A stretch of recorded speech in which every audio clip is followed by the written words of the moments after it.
Is Notre Dame who we thought they were?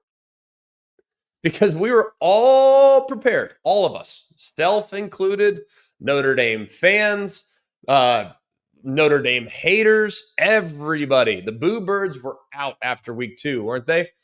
Go and you lose to Northern Illinois. They look great against A&M in the fourth quarter of the football game, and then Northern Illinois comes to town and you get beat up along both lines of scrimmage. Sometimes you can point to a big upset like that. You can say, okay, well, it was a little fluky.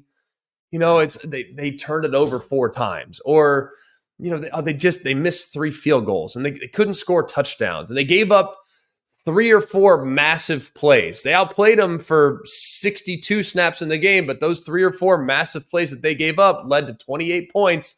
And next thing you know, they're upset. So sometimes you can point to upsets and you say, all right, well, a little fluky, right? Unlikely that happens again. Well, that wasn't the case against Northern Illinois. Northern Illinois just flat out beat them along both lines of scrimmage. And while Notre Dame right now is still very much a work in progress, they are absolutely a work in progress. But between the Northern Illinois game and where they played this past week against Louisville, it was a different looking team. Now, you can hardly call Notre Dame an efficient group. You can hardly call Notre Dame a consistent group, because they are almost everything but consistent. But this was a massive win. And Notre Dame now is one of 2 teams. They're the only team in the country that has 2 ranked wins. 2 ranked wins after they knock off Louisville this past weekend. And you look at it, I mean, Riley Leonard, it's his 5th game as the starting quarterback of the Irish. And this was his first with multiple touchdown passes. All right. Hit Great House on the 1. And then I love the design screen throwback to Love, which was a big touchdown down the left side. So there's an awful lot to like about what we saw from Mike Denbrock. Okay. Really liked what we saw from Mike Denbrock, the offensive coordinator. Highly compensated offensive coordinator, bring him up from LSU. And this is the type of performance that you would anticipate. And my goodness, they have improved drastically. That was a good defense that they played against. That was a really good defensive line. I think that's a group that has talent in the back end. And I thought Notre Dame's offensive performance was rock solid. And you take into account, too, Notre Dame was kind of beat up at times. All right, just going through it.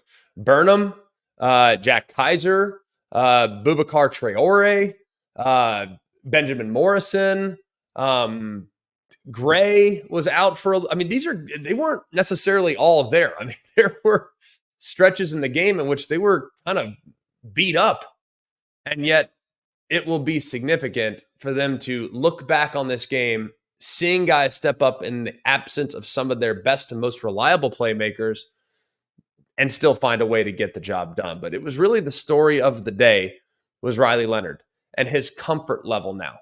To start the game the way they started the game, 3 straight touchdown drives, he really made plays in this game.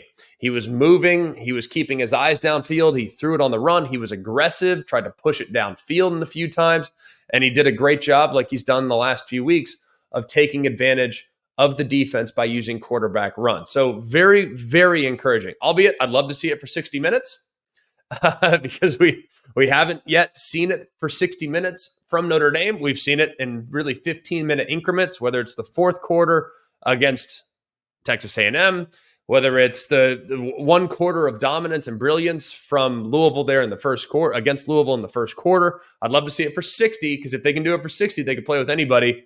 But hey, at least we're seeing a lot of progress being made on that side of the ball, and it's making Notre Dame into the team that we thought was a top 10 team and playoff contender coming into the season.